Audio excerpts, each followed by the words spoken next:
राधे राधे महाराज जी। महाराज जी, सांसारिक सुख से मन क्षणिक रूप से प्रसन्न होता है। गुरुजी, ऐसा क्या करें कि मन हर समय प्रसन्न चित्त रहे? हाँ, भगवान से।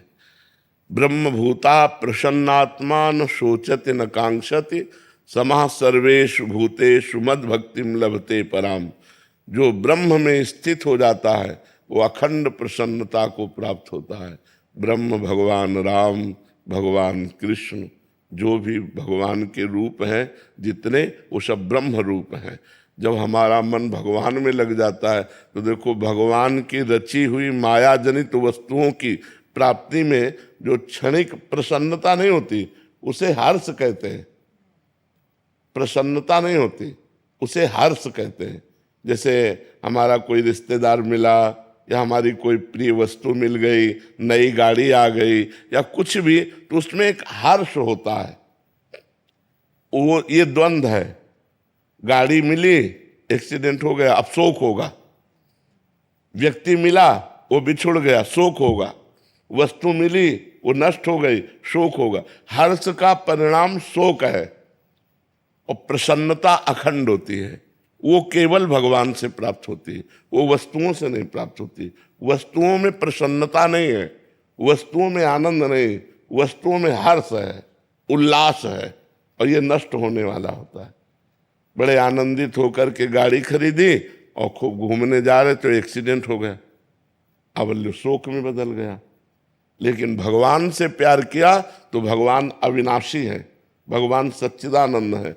वास्तविक प्रसन्नता भगवान से मिलती है।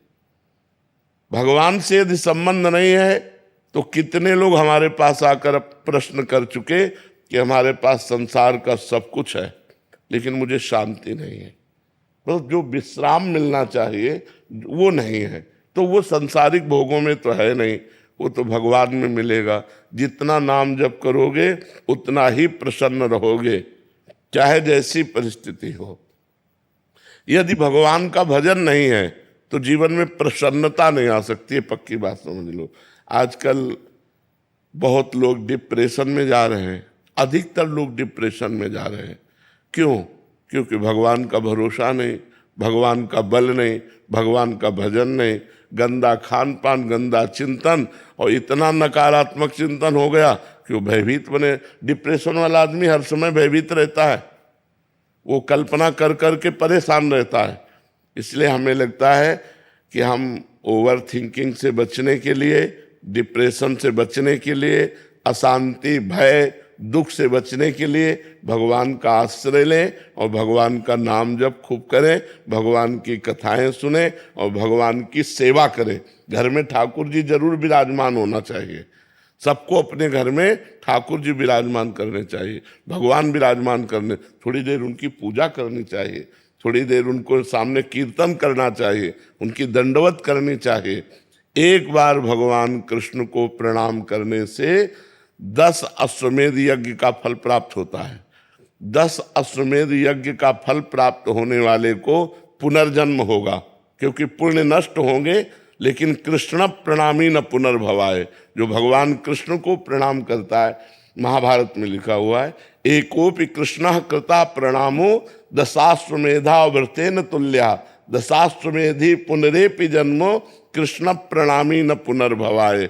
10 अश्वमेध यज्ञ का फल प्राप्त होता है साष्टांग दंडवत करने से भगवान को। 10 अश्वमेध यज्ञ वाला स्वर्ग में पुण्य भोग कर पुनः जन्म लेगा, लेकिन भगवान को प्रणाम करने वाला पुनर्जन्म नहीं लेगा। तो अपने घर में ठाकुर जी विराजमान करे, उनको भोग लगावे, उनकी आरती करे, कीर्तन करे, उनके सामने नाचे, उनके सामने दंडवत करे, हाथ जोड़कर प्रार्थना करे, अभी मंगल हो जाए, अभी आनंद हो जाए। तो घर में तो टीवी लगाए हैं, पर इधर उधर की बातें देखते हैं, मन को प्रभु में लगाना नहीं, तो फिर अशांति नहीं तो और क्या।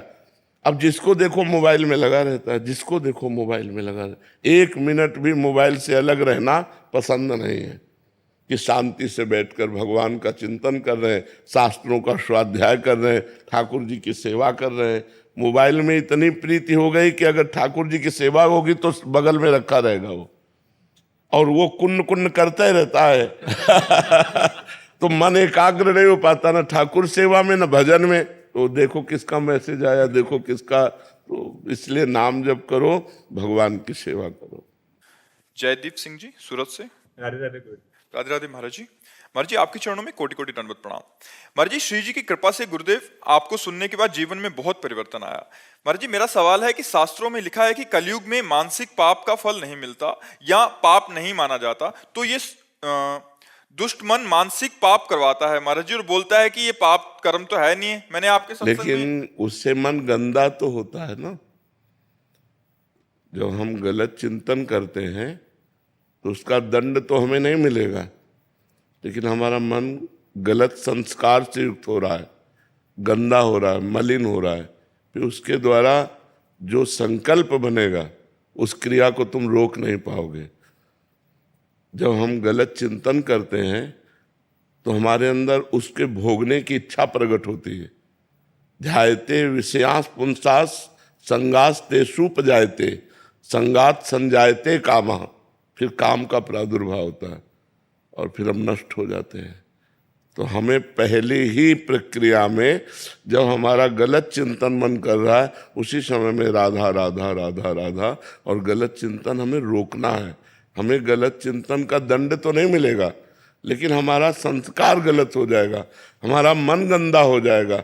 मन गंदा हो गया तो तन गंदा होने में देर नहीं लगेगी, और तन गंदा और मन गंदा तो फिर दुर्गति पक्की। इसलिए हमें राधा राधा, जिस समय हमारा मन गलत संकल्प करता हो, गलत चिंतन करता हो, उस समय यदि हम नाम चला रहे हैं तो हमारा मन पवित्र हो जाएगा। वो गंदी बातें जो चिंतन में बराबर चल भी रही हो, हम राधा राधा बोल रहे हैं तो बराबर गंदी बात भी चल रही, तो सब डिलीट होती जाएगी, वो सब नष्ट हो जाएगी। वो हमारे मन को गंदा नहीं कर पाएगी। नहीं तो जब हम गंदा चिंतन करेंगे तो गंदी क्रियाएं होंगी। गंदा चिंतन और गंदी क्रियाएं ये हमारी दुर्गति कर देगी। मानसिक पाप तो नहीं होते, लेकिन जो मन में हमारे आता है उसे रोकने की सामर्थ्य भी तो नहीं है, तो वही क्रियाएं होने लगेंगी। इसलिए बहुत सावधान रहिए, जब गंदा चिंतन चले तो नाम जप कीजिएगा। मितुल जी गुजरात से। श्री हरिवंश। श्री हरिवंश महाराज जी। महाराज जी हमने अक्सर सुनते हैं कि सच्चा वैराग्य मन को सभी प्रकार के बंधनों से मुक्त करता है, पर क्या ये संभव है कि कभी कभी किसी व्यक्ति में एक प्रकार का अकारण भय उत्पन्न हो जाए जो उसे वैराग्य की ओर प्रेरित करे, लेकिन वो वैराग्य प्रेम या समझ से ना होकर केवल संसार के प्रति एक नकारात्मक प्रतिक्रिया हो? यदि ऐसा है तो इस भय जनित वैराग्य की प्रेम जनित वैराग्य में कैसे परिवर्तित किया जाए ताकि हमारे केवल भय का परिणाम ना होकर भगवत प्रेम की स्वाभाविक अभिव्यक्ति बने? इसमें नवधा भक्ति सहायक होगी। किसका प्रश्न है? इसमें नवधा भक्ति सहायक होगी। भगवान के परम पावन चरित्रों का श्रवण कथन, भगवान का नाम कीर्तन, भगवान का नाम जप, भगवत भाव से सबको सुख पहुंचाना। देखो, किस बात से वैराग्य लेना है ये बात समझना है। गलत आचरण जो पाप है बस उससे हटना है। हमें पानी पीना है, हमें अन्न पाना है, हमें कपड़ा पहनना है, हमें समाज में रहना है, हमें समाज के व्यवहार से युक्त रहना है, जीना है। अच्छा मान लो जैसे कह दो आपकी बैरागी होकर बाबा जी, तो हम तो बचपन से हैं, आना पड़ा ना समाज में। जाने के पहले यहाँ से भगवान ने कि तुम्हें जो कुछ प्राप्त हुआ समाज को दीजिए और फिर आइए। तो समाज का स्वरूप भगवान का स्वरूप है, ये सब भगवत स्वरूप है। अगर हम इनसे नकारात्मक भाव रखेंगे तो हमें भगवान की प्राप्ति नहीं होगी। मैं सेवक सचराचर रूप स्वामी भगवंत, मेरा आराध्य देव सब रूपों में विराजमान, मैं सेवक हूं, ऐसी भावना से यदि चला जाए तो वैराग्य अपने आप शुद्ध भगवत प्रेम प्रकट कर देगा। अब जैसे वैराग्य में व्यक्ति के प्रति घृणा, तो घृणा और नफरत अशांति पैदा करती है। वो सच्चा वैराग्य नहीं। नहीं नहीं, सच्चा वैराग्य है कि जैसे हम अपनी माँ के पास बैठते हैं तो हमें काम नहीं सताता। तो जननी सम जानहि पर नारी, धन पराए विषते विष भारी। संपूर्ण जगत की माताओं बहनों के प्रति पवित्र भाव हो, घृणा का भाव नहीं होना चाहिए। घृणा नफरत ये वैराग्य नहीं है। वैराग्य ये है कि हम उनके समीप रहते हुए भी गंदी वासना से युक्त न हो। और ये तभी हो सकता है जब हम भगवान का भजन करेंगे, पवित्र आहार पाएंगे, अच्छा संग करेंगे। कुसंग करेंगे, गंदा भोजन पाएंगे, गंदा चिंतन होगा, फिर गंदा व्यवहार हो जाएगा। इसलिए बहुत सावधान। जैसे लोग शराब पीते हैं तो अब उनकी बुद्धि भ्रष्ट हो जाती है, वो पवित्र संबंधों को भी दूषित कर रहे हैं। तो ये जो गंदे खाद्य हैं, गंदे पेय पदार्थ है और गंदा संग है, ये हमारी बुद्धि को भ्रष्ट करता है। और अच्छा सात्विक भोजन है, पवित्र प्रेय है और हम साधु संग करें तो ये हमारी बुद्धि को शुद्ध करता है। और शुद्ध बुद्धि सही निर्णय करती है, अशुद्ध बुद्धि गलत निर्णय करती है। तो वैराग्य का मतलब घृणा करना नहीं है। हम तो समझे थे त्याग का मतलब होता है कि सबसे नफरत करके एक अकेले, अपने शरीर से प्यार करो, दूसरे शरीर से नफरत करो, तो वही भावना बन। नहीं नहीं, बिल्कुल नहीं। वैराग्य तो इससे लेना है, इससे हो गया तो सबसे वैराग्य हो गया। गंदगी का घर तो अपना शरीर है। तो अपने खुद का शरीर का भाव कैसे छूटेगा? नाम जप करो, भगवान की आराधना करो, तो देहाभिमान नष्ट हो जाएगा। हर स्थिति में आनंद बना रहेगा। अब जैसे हमारा शरीर है, ये हमारे लिए एक कपड़ा है, मैं नहीं हूं।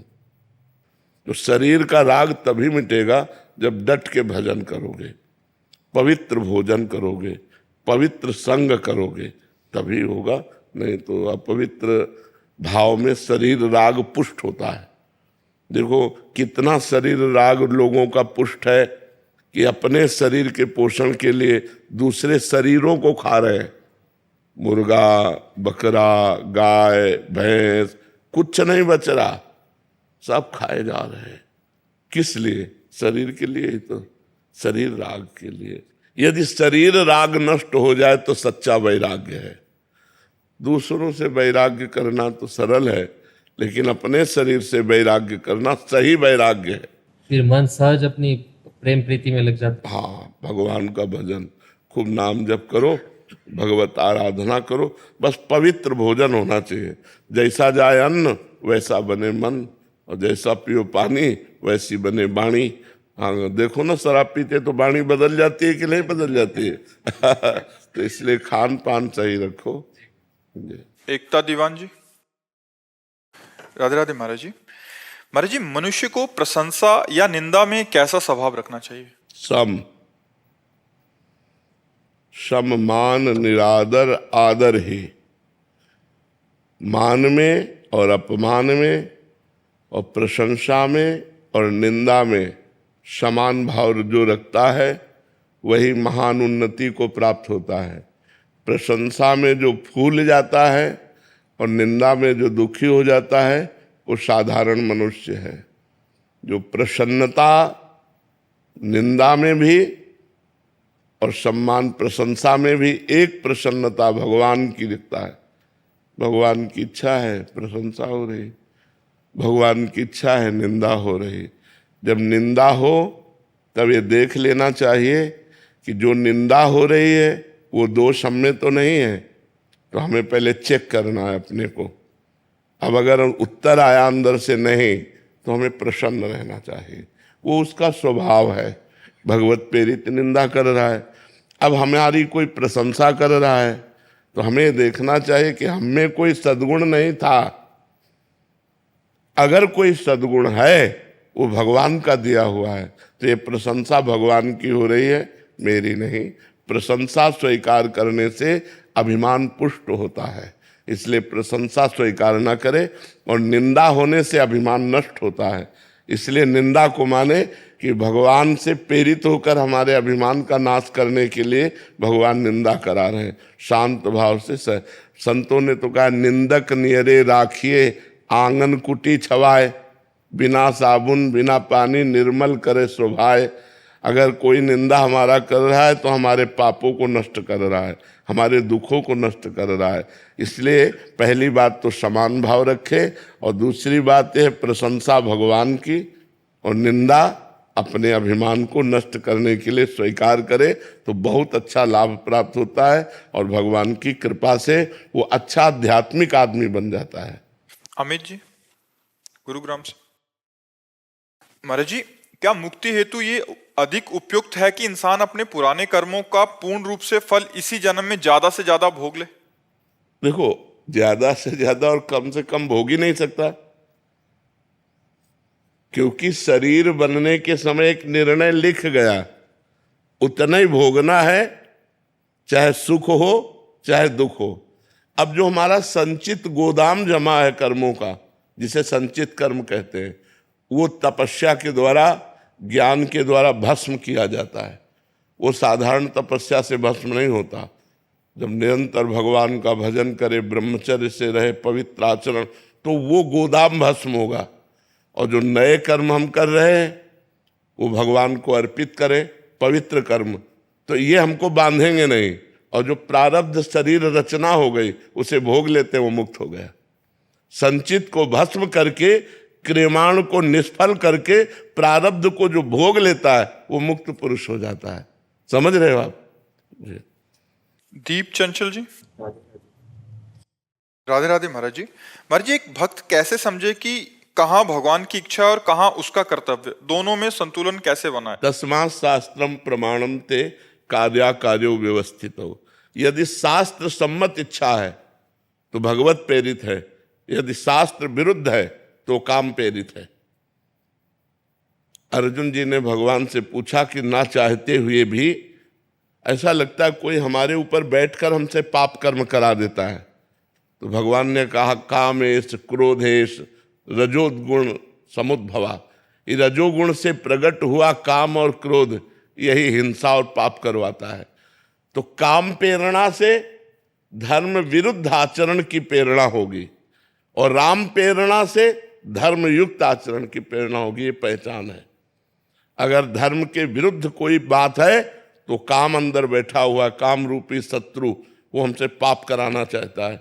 और धर्म युक्त है तो भगवान से प्रेरित है। ये बात देखना चाहिए। अब जैसे दूसरी माई बहन की तरफ गंदी दृष्टि, गंदी क्रिया, गंदी भावना, ये सब काम के अंतर्गत है। काम, कामना, वासना, ये पाप कर्म करा रही है। इसे हम नहीं कह सकते कि भगवान के द्वारा प्रेरित है। अब दूसरों का उपकार करना, खूब नाम जप करना, ये अच्छे अच्छे आचरण होना, ये भगवान की प्रेरणा से होते हैं। ये बात समझना है।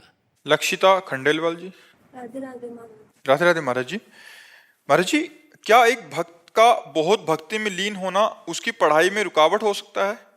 कभी कभी पढ़ाई ऐसा के हो ही तनाव नहीं से- सकता कि एक विद्यार्थी बहुत भक्ति में लीन हो जाए, उसकी पढ़ाई रुक जाए। ऐसा नहीं है, क्योंकि पढ़ाई भी तो भक्ति है। जैसे एक किसान आदमी भक्ति करता है तो खेती छोड़ थोड़ी देता है, व्यापारी भक्ति करता है तो व्यापार थोड़ी छोड़ देता है। अम्बरीश जी चक्रवर्ती सम्राट थे तो राज्य छोड़ के बाबा जी थोड़ी बन गए, राजा ही तो थे। जनक जी परम ज्ञानी महात्मा है तो राजा ही तो थे। तो अपने कर्तव्य का पालन करना ही तो भक्ति है। तो एक विद्यार्थी के जीवन का विद्या अध्ययन करना ये भक्ति है। नाम जप करे और समय से विद्या अध्ययन करे, विद्या का अपना कार्य पूरा करे, यही तो भक्ति है। भक्ति का मतलब थोड़ी है कि हम माला लेके बैठ गए, सब छोड़ दिया। नहीं, ये बात नहीं। भक्ति को समझना होगा। एक व्यापारी का व्यापार भक्ति है, एक डॉक्टर का मरीज भक्ति है। जितने मरीज आए उनको भगवान की भावना से सेवा करो। अपने अपने पद, अपने अपने कर्तव्य रूपी पूजा से भगवान को रिझाओ और नाम जप करो, कोई परेशानी नहीं। ऐसा तो नहीं है कि भक्ति में लीन होकर कर्तव्य कर्म छूट जाते हों। अगर वो छूट जाते तो हम तो बचपन से लगे हैं, जो प्रश्न करते हो उसका उत्तर दे रहे हैं यार, तुम्हारे बीच में बैठे हैं। तो क्या भक्ति में लीन नहीं हुए? क्या पूरा जीवन उसी में चला गया? तो ये बात समझना, किसी को ऐसा लगता हो कि भक्ति करने से सब कुछ छूट जाता है, वो गलत छूट जाता है। सही सब होता रहता है। नहीं तो देखो, अम्बरीश जी महान भागवत चक्रवर्ती सम्राट थे, जनक जी परम ज्ञानी राजा थे। तो ऐसा नहीं है। अपने अपने कर्तव्य कर्म को तो एक विद्यार्थी को चाहिए कि भगवान की भक्ति मानकर विद्या अध्ययन करे और नाम जप करे, गंदे आचरणों से बचे। भक्ति का मतलब गंदे आचरणों का त्याग करना। जिसे तुम समझते हो ये पाप है, वो आचरण मत करो। अगर वो आचरण करोगे तो फिर भक्ति नहीं रहेगी। महाराज जी काफी जने कभी कभी ऐसे आते हैं कि वो सब मतलब घर के सारे काम छोड़ दिए और केवल भक्ति में लग गए। महाराज जी ऐसा वो कह रहे कि हमारे बच्चे ऐसा कर रहे हैं, तो महाराज जी ये गलत है, ये गलत है। कभी हमने उपदेश ऐसा नहीं दिया, कहीं भगवान ने उपदेश ऐसा नहीं दिया। अर्जुन जी कह रहे हैं मैं युद्ध नहीं करूंगा, भजन करूंगा जाके सन्यासी बन के, तो भगवान मना कर रहे, कह रहे युद्ध करो। अपने कर्म को करने का आदेश दिया गया। अब ऐसा थोड़ी कि आप कर्म छोड़ करके माला लेके बैठ जाना, ये प्रमाद है, ये गलत है। जिसका जो कर्तव्य है वो कर्तव्य कर्म करते हुए भजन करो। किसान हो एक फावड़ा मारो, राम बोलो, राधा बोलो, शिव बोलो, हरि बोलो, राम राम राधा राधा, देखो अब तुम्हारी भक्ति कितनी बढ़िया बनती। व्यापारी है, ग्राहक आ गया, उसे भगवत भाव से उचित मूल्य बेच करके जो आपको उचित लाभ मिले उतना, और अच्छी वस्तु बेच करके और खाली समय में नाम जप करो, तुमसे बढ़िया भगत कौन हो सकता है। हर सबको समय है भजन करने का। अब कोई प्रमादवश बोले कि भाई हम तो 8 घंटे ड्यूटी कर, तो 8 घंटे ड्यूटी बराबर कोई नहीं करता। हम माना 1 घंटा आप कंप्यूटर चला, फिर इसके बाद नाम जप करो, बीच बीच में राधा राधा बोल लो, धर्मयुक्त कार्य करो, हो गई भक्ति। भक्ति का मतलब ये जो काम छोड़कर भक्ति करना चाहते हैं, ये काम चोर है, ये भक्त नहीं है। बड़े बड़े संतों को देखो, पूरे विश्व कल्याण के लिए क्या क्या करते रहते हैं। आप तो अपने परिवार का पोषण नहीं कर पा रहे हो, लाखों लोगों का पोषण कर रहे, तो भक्तों को देखो कितनी बड़ी सेवा मिली हुई है। तो ये अपने कर्तव्यों का त्याग करना भक्ति नहीं है, कर्तव्य कर्म को करते हुए भजन करना भक्ति है। अमर जी एकदम ऐसा कह रहे कि ऐसा वैराग्य चढ़ जाता है कि वो कुछ सब नाम में लग गए। हम तो बचपन से बैरागी हैं, फिर हमको तो मतलब कहीं गुफा में घुस जाना चाहिए था। ऐसा नहीं है। हाँ, मन उदास हो जाता है संसार के भोगों से, और धर्मयुक्त भजन करते रुचि नहीं रहती, संसार में रुचि नहीं रहती, पर कर्तव्य कर्म का पालन होता है।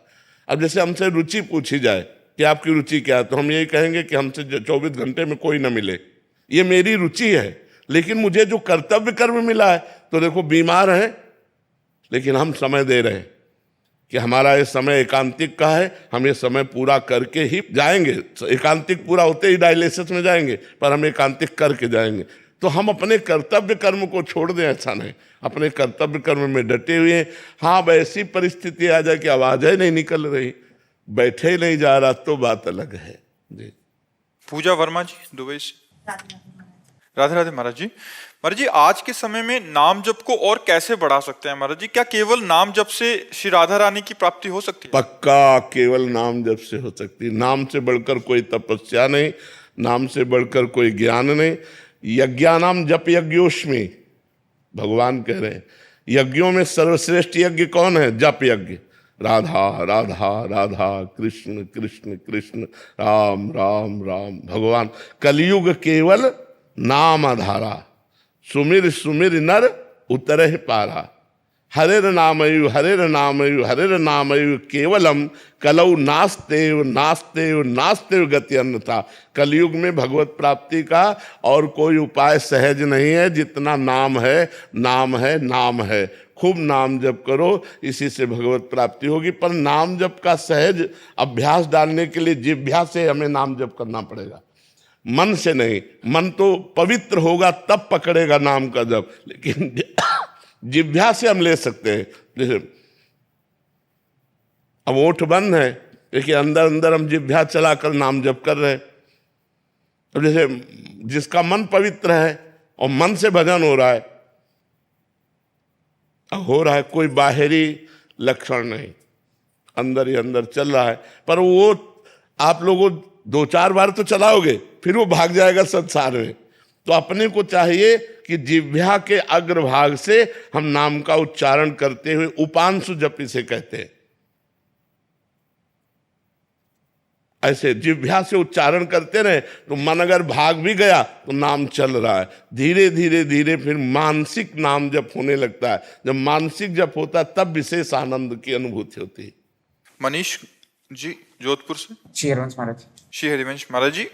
महाराज जी मैं पूछना चाहता हूँ कि संपूर्ण ब्रह्मांड में ईश्वर एक ही है हम अलग अलग रूपों में उनकी पूजा होती है महाराज जी। हमारे मन में विचार आता है कि हम किस भगवान की पूजा करें। जैसे सावन में शिव भगवान की कर ली, नवरात्रे में दुर्गा जी की, जन्माष्टमी में कृष्ण जी की, जिससे हमारा महाराज जी मन भटकता रहता है कि मैं कहाँ जाऊं, मतलब इसका मार्ग आगे का सही मार्ग क्या होगा महाराज? प्रारंभिक आराधना तो सबकी ऐसी ही रहती है।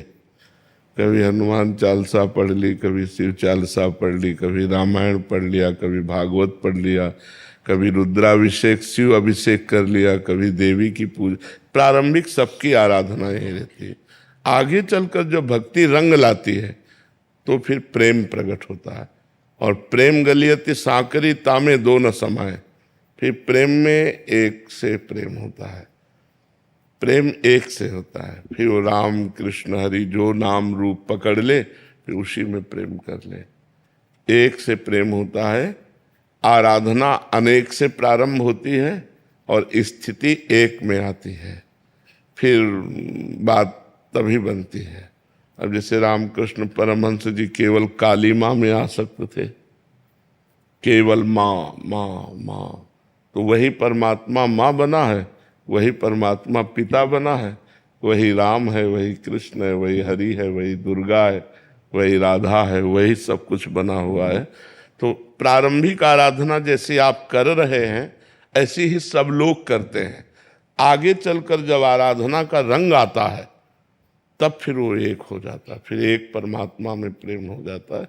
तो अभी जब तक प्रेम का प्रादुर्भाव न हो तब तक सबको ऐसी आराधना करनी चाहिए।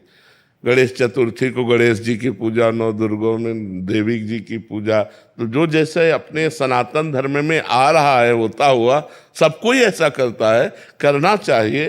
लेकिन जब उपासना का रंग चढ़ता है फिर वहाँ रसना कटो जो अन रटो, निरख अन फुटो नयन, श्रवण फुटो जो अन सुनो, श्री राधा जसवैन। वो केवल अपने प्रेम में उन्मत्त रहता है। उसमें जित देखूं तित श्याममयी है। उद्धव जी ज्ञान समझाने गए गोपिकाओं को, गोपिकाओं ने कहा ये ब्रह्म ज्ञान अपने पास रखो, हमारा ब्रह्म हमारे नेत्रों में समाया हुआ है, हमारे हृदय में समाया हुआ है, कण कण में जित देखूं तित श्याममयी है। तो ये फिर प्रेम की बात आती है। समझ पा रहे हैं आप? नेहा जी यूएसए से। राधे राधे महाराज जी। राधे राधे महाराज जी। महाराज जी ये प्रश्न काफी सारे माँ बाप का है कि जैसे कोई माँ बाप महाराज जी विदेश चले गए, वहाँ विदेश में फिर उनके बच्चे वहाँ जन्म लिए, फिर बच्चे बड़े होते हैं तो एक समय जाके केवल बच्चों के लिए माँ बाप ही रह जाते हैं, क्योंकि यहाँ जो पैदा हो रहा है तो उसके चाचा ताऊ रिश्तेदारी होती है, वहाँ वो अकेले रह जाते हैं। तो कह रहे हैं कि ऐसे में आगे चल के उनके लिए अकेलापन एक बहुत बड़ी समस्या हो जाता है। और मतलब ऐसी मानसिक स्थिति में बच्चों का पालन पोषण कैसे करें जहां उनके लिए केवल माँ बाप ही हैं और कोई संबंध ही माँ बाप चले गए तो फिर और कौन और संबंध? क्योंकि महाराज जी पीछे किसी से संबंध नहीं रहा और किसी से परिचय नहीं है, यहाँ तो जैसे गांव ऊपर वाले से सवाल। हमारे तो एक ही सब उत्तर है, भगवान। अगर भगवान से हमारा संबंध है तो विदेश में भी हमारे मित्र मिल जाएंगे, विदेश में भी परिवार से अधिक प्यार करने वाले मिल जाएंगे, और भगवान विदेश में भी हमको चंगा रखेंगे। अगर हम भगवान से संबंध रखें तो सब व्यवस्था कर देंगे। पक्का समझो, भगवान के लिए देश विदेश थोड़ी है। सकल भूमि गोपाल की, जितना ब्रह्मांड हो तो सब भगवान का ही है। तो अगर आप भगवान का भजन करेंगे, भगवान से प्यार करेंगे, तो आपको ऐसे पड़ोसी मिल जाएंगे जो आपके परिवार से ज्यादा आपको प्यार करेंगे। आपके ऐसे मित्र मिल जाएंगे जो आपको संतुष्ट कर देंगे। ये भाव नहीं रह पाएगा कि मैं अकेला हूँ विदेश में। भगवान मिला देंगे, ऐसे ऐसे ऐसे मिला देते हैं। तो हमें लगता है भगवान का ही आश्रय लिया जाए और भगवान से ही प्रेम किया जाए, वही सब विधान बना देंगे। नहीं तो गाँव में घर में रहते हुए भी परिवार से दुश्मनी हो जाती है, नहीं हो जाती है? तो अब उस बात को कैसे, मान लो वो विदेश में तो अकेले हैं अपने देश से, लेकिन अपने घर के ही सगे भाई भाई में बैर हो जाता है, वो उसको देखना भी पसंद नहीं करता, तो उसका हित क्या करेगा? तो जहाँ भगवान नहीं, भगवान की भक्ति नहीं, भगवान का प्रेम नहीं, वहाँ शांति कहीं नहीं है। इसलिए भगवान से जुड़ो, भगवान से प्रेम करो, तो विदेश में भी ऐसे मिला देंगे जो परिवार से अधिक प्यार करने वाले होंगे। मोनिका जी। राधे राधे महाराज जी दुबई में रहते हैं तो कह रहे हैं कि जैसे आपसे महाराज जी भारत देश का मैं सुना महाराज जी, तो फिर ऐसा लगता है कि ऐसे पावन भूमि को छोड़ के हम विदेश में रह रहे हैं और फिर लगता है कि वहां से छोड़ के यहाँ आ जाएं तो फिर एक दूसरा डर ये होता है कि यहाँ आके कहीं परिवार और माया में आसक्त हो गए तो जो थोड़ा बहुत भजन वहां हो रहा था वो भी ना हो, तो महाराज जी ऐसे में क्या करना चाहिए? भगवान के आश्रित हो जाना चाहिए। वो दुबई में रखे तो ठीक, भारत में रखे तो ठीक, आप चिंता नहीं मत करो इस बात की। जहां हो वहां कमाओ और भगवान का भजन करो, और भगवान के ऊपर छोड़ दो कि जहां रखोगे वहीं रहूंगी, जैसे आप रखोगे वैसे मैं रहूंगी, कोई समस्या ही नहीं है। हमें चिंता नहीं करनी कि वो हमें भारत में रखें या विदेश में रखें। अगर वो हमें विदेश में रखकर भजन करा रहे हैं तो जय हो आपकी, अगर वो अपने देश में ला रहे हैं तो जय हो आपकी। वो आजकल मोबाइल का जमाना है, घर बैठे सत्संग सुन सकते हो। जो वृंदावन में यहाँ हो रहा है वो पूरे विश्व में कहीं किसी कोने में बैठकर आप सुन सकते हो। तो सत्संग सुनो, नाम जप करो, जहाँ हो आनंद से रहो, और ये बात भगवान के ऊपर छोड़ दो कि जिसमें हमारा मंगल हो वहाँ आप रखना, वैसे ही हमें रखना। महाराज जी सन्यासी माता जी का प्रश्न है। महाराज जी आप कह रहे हैं कि आप 1-2 साल पहले आए थे तो हाँ, उन्होंने हमें रुचि याद बताई है, थी। याद। तो महाराज जी इनका राधा नाम की और आपके सत्संग से बहुत प्रभावित होकर आपने बोला था राधा नाम जप करो और 84 जी का पाठ करो। महाराज जी पर मैं ये कह रहे हैं कि मैं अपने आप को अभी सन्यासी मानूं या वैष्णव मानूं महाराज जी, क्योंकि मैं तो पूरा राधा नाम और देखो, 84 सन्यासी और वैष्णव शरीर है, हम सब भगवान के हैं, भगवान के अंश हैं। और पूर्णमदा पूर्णमिदम पूर्णात् पूर्णमुदच्यते पूर्णस्य पूर्णमादाय पूर्णमेवावशिष्यते। उस परमात्मा का पूर्ण अंश जो होता है वो परमात्मा स्वरूप ही होता है। तो ये ना तुम स्त्री हो और ना तुम सन्यासी हो। नहीं बाबा, जो वैष्णव लोग को तिलक और देखो, ये सब बाहरी आचार हैं, बाहरी आचरण हैं। आप कंठी नहीं बांधे, आप तिलक नहीं लगाए, लेकिन डट के भजन करते हो तो भगवान की प्राप्ति होगी। कंठी बांधे हैं, तिलक लगाए हैं और गलत आचरण भी करते तो नरक जाएंगे। तो ये जो हमारा वेश है ये आचार्य परंपरा से है। किसी का सन्यास का वेश है, किसी का वैष्णव का वेश है, लेकिन हम चलते उसी परमात्मा की तरफ है। परमात्मा 100-200 तो नहीं है ना, परमात्मा तो एक ही है। जहां हम रति कर लें, नारायण स्वामी सन्यासी थे और भगवान श्री कृष्ण के परम प्रेमी थे। कोई ऐसा नहीं है जो बिना प्रेम के कल्याण को प्राप्त हो जाए। चाहे आत्म प्रेम हो, चाहे कृष्ण प्रेम हो, चाहे राम प्रेम हो, चाहे शिव प्रेम हो, जब तक प्रेम नहीं होगा तब तक मुक्त नहीं हो सकता। भगवान से प्रेम होना अत्यंत आवश्यक है। प्रेम होता है नाम से, प्रेम मूल यह नाम है। अब जैसे सन्यास में प्रणव जपना होता है, वो भी तो भगवान का नाम है। तो अगर हम वृंदावन प्रेम प्राप्त करना चाहते तो हमें राधा राधा जपना पड़ेगा। अच्छा, हमें ये बताओ, दवाई खाने में ऐसा कुछ नियम है क्या कि सन्यासी को अलग दिया जाएगा, वैष्णव को अलग दिया जाएगा, गृहस्थ को अलग दिया जाएगा? दवाई तो हम लेते हैं ना, तो हम इसे दवाई माने कि भवरोग की अचूक औषधि और प्रभु से प्रेम कराने के सामर्थ्य ये राधा नाम में विराजमान है। तो हम औषधि के रूप में जा सुदाम भव भेषज हरन घोर त्रिशूल, जिनका नाम भव रूपी रोग की औषधि है और तीनों तापों का नाश करने वाला है, वो प्रभु का नाम है। राधा कहो, कृष्ण कहो, राम कहो, हरि कहो, वही एक ही परमात्मा के नाम है। इसलिए महाराज जी आपका एक वो है कि आपका अंतिम एक और चिंता है कि अंतिम संस्कार वैष्णव पद्धति से होना चाहिए, संन्यास पद्धति से होना चाहिए? जो हंस था वो तो परम हंस में मिल गया। जो हंस था वो परम हंस में मिल गया। पिंजड़े का बच्चा है, जो कुछ करो, पिंजड़ा ही तो है ना ये, हंस तो इसका उड़ गया। तो जब हम परमात्मा को प्राप्त हो गए तो हम हमारे शरीर को चाहे गाड़ दो, चाहे फूंक दो, चाहे जो कुछ करो, उससे कोई मतलब नहीं होता। तो ये शरीर न सन्यासी है और न ये वैष्णव है। मन है सन्यासी और मन है वैष्णव, और मन परमात्मा में मिल गया तो अब शरीर की जो गति हो सो। मान लो जिन ऐसे जो परमहंस हुए, जिनके न शिष्य है न जिनको कोई जानता है, और उनका शरीर छूटा तो उनका दाह संस्कार कौन करेगा? उनका जल समाधि कौन देगा? जहां शरीर छूटा वहीं पड़ा है, चाहे कुत्ते खा गए या तो पशु पक्षी नोच के खा गए या पड़ा पड़े सड़ गया, शरीर का क्या लेना। आप संन्यास धर्म के अनुसार ही शरीर का संस्कार करवाओ, मन प्रेम में जाने दो और तन संसार के लीला में जाने दो, ठीक है। महाराज जी, नाम जप आप बताते हैं जब नाम जप करो तो नाम जप इंसान क्यों नहीं करता? क्योंकि सारे संत भगवान, सारे उपदेश, सब हर कोई कह रहा नाम जप, जी। तो ये इंसानी बुद्धि को क्यों नहीं समझ आ रहा है? पापवंत कर सहज स्वभाव, मोर भजन ते भाव न काऊ। जो पै दुष्ट हृदय सोई होई, मोरे सन्मुख आव की सोई। निर्मल मन जन सो मोहि पावा, मोहि कपट छल छिद्र।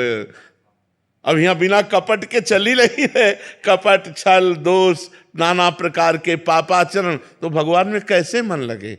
यदि हम जबरदस्ती नाम जप करें तो हम निष्पाप हो जाएं, फिर हमारा मन आनंदित होकर भगवान में लग जाए।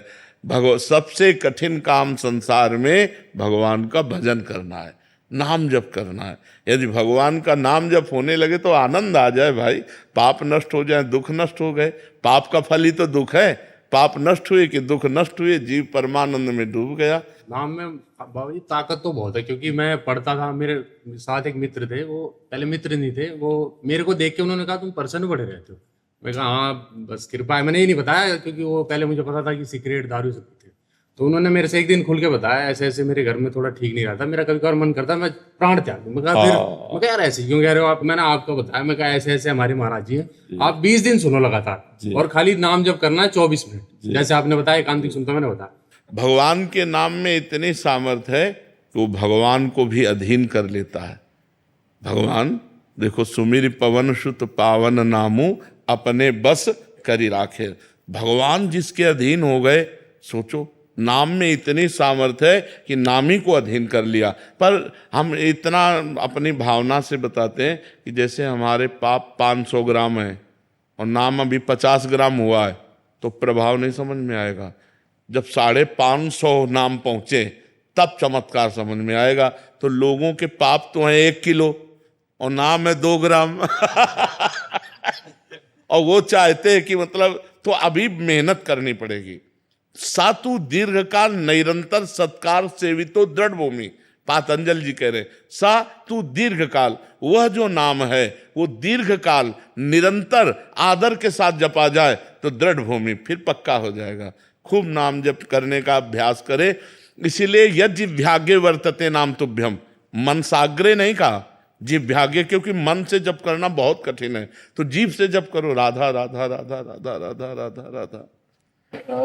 जाने अनजाने में किसी को मारना गलत है, जाने अनजाने में नहीं। यहाँ ध्यान देना है, अनजाने में और जाने में बड़ा अंतर है। तो फिर जब पूजा कक्ष में जब घर लिपते हैं तो चींटी कीड़े वगैरह रहते हैं, तो उसको जब लिपता हूँ तो वो उसमें देखो, उसमें अपने लोग भी सेवा करते हैं।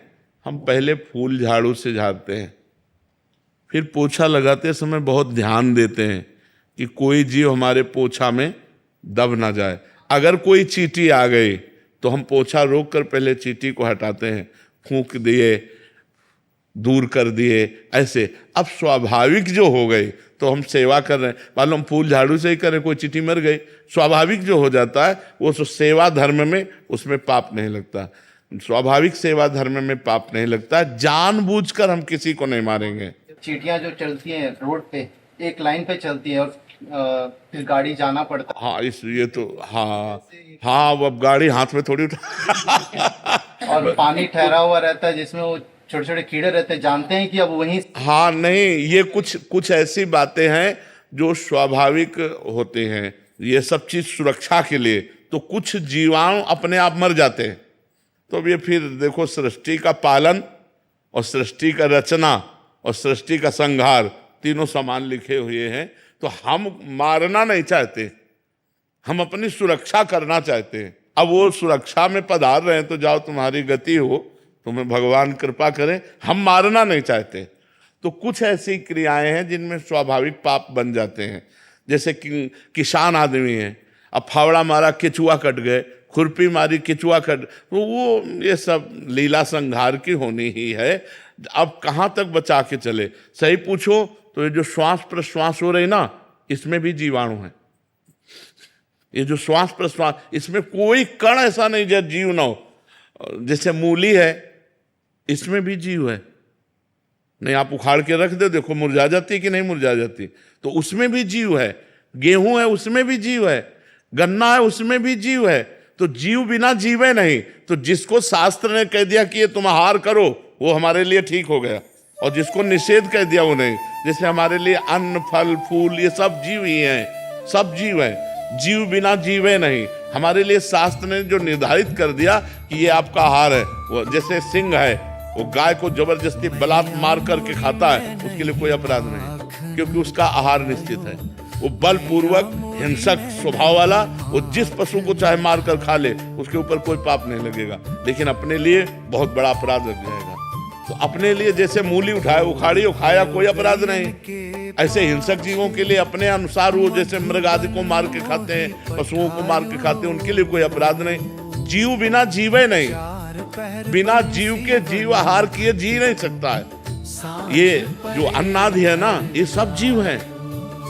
इनके बिना जीवन के, आप देखो एक गेहूं का पेड़ उखाड़ के रख दो, देखो मुरझा जाएगा, और लगा है तो हरा भरा है, मतलब उसमें भी चेतना है। तो इसलिए हमें बहुत गंभीर रहना है, जानबूझकर किसी जीव को मारना नहीं, लेकिन अपनी सफाई के लिए, अपनी सुरक्षा के लिए ऐसा कुछ करने पर अगर ऐसा होता है तो भगवान जाने, अपने कोई जीव को मारने का उपाय नहीं करते। स्वाभाविक गाड़ी जा रही है, बात सही है, वो चींटियां लाइन की लाइन है। अब वो 4 पहिया की गाड़ी क्या करे, हाथ में थोड़ी उठा ले, साइकिल है तो उठा के कोशिश भी करे कि निकाल ले। और कोशिश क्या करे, 7-7 लाइनें होती है, 1 लाइन 2 लाइन 3 लाइन 4 लाइन, अब कैसे करे? वो तो मतलब हो ही जाता है। तो ये विनाश लीला भी भगवान की, रचना लीला भी भगवान की, और पालन लीला भी भगवान की। यामिनी शर्मा जी। राधे राधे भगवान जी। राधे राधे महाराज जी। महाराज जी, मेरा प्रश्न है कि दुख का सामना कैसे करें एक अशांत दुनिया में सच्ची आंतरिक शांति? नाम जप से, नाम जप से, नाम जप से। जितना नाम जप करोगे, भारी से भारी दुख में आनंदित रहोगे। अगर हम तुमसे बात कर पा रहे हैं तो भगवान के नाम के बल से, अगर हम बैठे हैं तो भगवान के नाम के बल से। बड़ी से बड़ी दुख की परिस्थिति में भी यदि हमें कोई बचा सकता है तो भगवान, और भगवान का नाम। तो हम खूब नाम जप करें। इसमें न तो पैसा लगता है, और न पवित्र की बात है, और न इसमें यह है कि भाई गुरु मंत्र लिए बिना हम जप नहीं सकते, ये भी नहीं है। भगवान का नाम तो कोई भी, कभी भी, कहीं भी, कैसा भी हो। अहोबत स्वपचतो गरियान यद जिह्वाग्रे वर्तते नाम तुभ्यम। जिसकी जिह्वा के अग्रभाग पर भगवान का नाम विराजमान है, वो चांडाल भी परम पवित्र और जगत श्रेष्ठ है। अहोबत स्वपचतो गरियान, गरियान माने सर्वश्रेष्ठ, वो सर्वश्रेष्ठ है। चांडाल भी, जिसकी जिह्वा पे भगवान का नाम विराजमान है। नाम में इतनी सामर्थ्य है कि हम हर दुख को गले लगाकर मुस्कुराते हुए जी सकते हैं। और देखो, मनुष्य जन्म संघर्षमय है, संघर्षों से घिरा हुआ है। कोई भी हो, सबके जीवन में संघर्ष है। आप देख लो, जब भगवान राम जी प्रकट हुए, भगवान है ना, सुबह राज्याभिषेक होना है और शाम के ही 14 वर्ष का वनवास हो जाता है। कितना बड़ा संघर्ष। नंगे पैर जहां महलों में चलते हैं तो फूलों जैसे कोमल गद्दे बिछाए जाते हैं, वही भगवान नंगे पैर वनवास 14 वर्ष तक, तापस वेश विशेष उदासी 14 वर्ष राम वनवासी। तो जब भगवान मृत्युलोक में जन्म लिए, अवतार लिए, तो संघर्ष में जीवन रहा, चाहे राम का हो चाहे कृष्ण का हो। देखो भगवान कृष्ण कहाँ प्रकट हो रहे हैं, कंस के जेल में। देवकी वसुदेव हथकड़ी बेड़ियों से जकड़े हुए, और आ कौन रहा है? परमात्मा आ रहा है, स्वयं पुत्र बनने परमात्मा आ रहा है। तो हमारा जीवन संघर्षमय है सबका। आज तुम सुखी हो तो कल दुख आएगा, आज तुम दुखी हो तो कल सुख आएगा। सब दिन होत न एक समान। आज सुखी हो तो अभिमान मत करो, आज दुखी हो तो बहुत उदास मत हो। ये चक्र है, सुख दुख का चक्र चलता रहता है। पल की पल में क्या हो जाए पता नहीं तकदीर का। भाई अजब खेल रघुवीर का, भगवान का बड़ा अजब खेल है कि पल में तो अभी राज्याभिषेक होने की बात हो रही हो, पल में 14 वर्ष का वनवास हो गया। पल की पल में क्या हो जाए कुछ पता नहीं तकदीर का, अजब खेल रघुवीर का। इसलिए हमको दुख में सामर्थ्यवान बनने के लिए भगवान का नाम जप करना चाहिए। नाम जप से बड़ी सामर्थ्य मिलती है। भगवान के नाम जप के बल से हर कष्ट मुस्कुरा कर सहा जा सकता है। तो सब समस्याओं का समाधान भगवान का भजन है, भगवान का चिंतन है, जो हम हर दुख से लड़ सकते हैं। महाराज जी, इसका मतलब समस्या तो केवल मन का एक मान्यता और उसका विचार ही है। बस मतलब कष्ट होना समस्या नहीं है, उससे चिंतित हो जाना या आगे क्या होगा। हाँ। अगर हमारा मन भगवान के चिंतन में तो हम प्रसन्न हैं, हम सुखी हैं, हम बिल्कुल दुखी नहीं। और अगर भगवान के चिंतन में ना होता और ये चिंतन में होता तो अरे आग लग जाती, डिप्रेशन में पहुंच जाते। तो आनंदित होने के लिए भगवान का नाम, यही हम उदाहरण अपना इसलिए देते हैं कि प्रत्यक्षम किम प्रमाणम। जब प्रत्यक्षम तुम्हारे सामने बैठे तो और क्या प्रमाण दें। इसलिए भगवान का नाम जप करो, गंदे आचरण छोड़ो, पाप आचरण छोड़ो, तो आप आनंदित रहोगे, आप प्रसन्न रहोगे, आपका हृदय शीतल रहेगा। इसमें एक अभी प्रसंग चल रहा है इसलिए कर रहा हूँ। और जी 1-2-3 दिन पहले कोई आए थे, वो अपने शारीरिक रोग के कारण इतने दुखी हो गए थे कि एक तो उनका शारीरिक रोग का कष्ट जो उनके शरीर में हो रहा है उसको सह नहीं पा रहे, और जो घर वाले आए थे वो कह रहे थे कि ये अभी मतलब शरीर नष्ट करने के लिए उद्यत हो गए थे कि मैं इतना झेल नहीं पाऊंगा, मेरे बच्चों को क्या होगा। इनका एक ये चिंता, पारिवारिक चिंता, दूसरी शारीरिक चिंता, तीसरा मतलब कितना उनको बोल रहे हैं तो उनको समझ ही नहीं आ रही महाराज जी बात। तो ऐसे में महाराज जी काफी सारे ऐसे बीमार जन हैं जो मतलब अपनी इसी बात से डिप्रेशन में हैं, पारिवारिक चिंताएं, शारीरिक कष्ट। महाराज जी इसमें मतलब केवल नाम ही, भगवान के नाम से सब कुछ हो जाएगा। हमें भोजन भी नहीं मिलता था, कई दिन भोजन भी नहीं। जिस आश्रम में हम रहने के लिए जाते 10-5 दिन मान लो रख लिया, और जहाँ पता चलता किडनी फेल है तो तुरंत निकाल दिए जाते, क्योंकि कौन दवा करवाएगा। और आज आप देख रहे हैं भगवान सब अपने आप देते हैं। तो हम कह रहे हैं मान लो आपके 2-4 बच्चे होंगे, घर है, परिवार है, अगर आप भगवान के आश्रित हो जाओ कि ऐसी व्यवस्था बना देंगे वो सब चलने लगेगा। पर भगवान के भरोसे हो जाए तो, भगवान का भरोसा ना हो तो फिर दुर्गति पक्की है। भगवान का भरोसा है तो सब कुछ चल रहा है। हम बता रहे हैं कि हमारे पास कोई पानी देने वाला नहीं था इसी वृंदावन में, और आज हमारे पास देखो कितने सब नौजवान भाई बाबा जी बने हुए, नौकरी छोड़े हुए सेवा में सब हैं। ये भगवान की कृपा है, भगवान ही तो प्यार कर रहे हैं। अगर नहीं तो भगवान ना चाहे ना तो अपना बेटा अपना पिता की सेवा नहीं करता। नहीं, जो पैदा किया हुआ बेटा है वो भी अब बूढ़े बाप की सेवा नहीं करता। यहाँ इतने बच्चे सब और घरों से आए हुए सेवा कर रहे हैं, ये भगवान की कृपा। तो हम यही सबको बताते हैं कि यदि नाम जप करोगे, भगवान के भरोसे रहोगे, तो न जाने कहाँ से वो व्यवस्था कर देंगे। वैसे भी कहावत है, जब मालिक देता है तो छप्पड़ फाड़ के देता है, ले देता, वो कहाँ से कैसे दे दे कुछ पता नहीं, वो बहुत कृपालु है। हम लोग अधम है, क्या हमारी प्रार्थना आपको लगती है क्या कोई तकलीफ थोड़ा कम? असल बात क्या है कि जो विधिना ने लिख दिया, छठी राव के अंक, राई घटे न तिल बढ़े, रहु रे जीव निशंक। अब जैसे शरीर को कष्ट भोगना है तो अब भोगना है। आप लोग प्रार्थना करेंगे तो उस प्रार्थना का फल यही है कि ऐसे कष्ट में भी हम आपसे बात कर रहे हैं, ऐसे कष्ट में भी हम आप प्रवचन कर रहे हैं। ये आप सबकी प्रार्थना ही है कि मुझे वो बल देती है कि मैं बैठ करके भगवान की चर्चा कर पाता हूँ। बकाया कष्ट नष्ट नहीं हो सकता। अगर नष्ट किया जा सकता था तो माता कौशल्या विधवा नहीं होती। फिर विचार करके देख लेना, जिनके पुत्र भगवान राम, उनकी माँ को वैधव्य सेना दशरथ जी का, तो ये सब विधान है, जो विधान है वो हो के रहता है, भोगना पड़ता है, ये सब भोगना पड़ता है। राधा राधा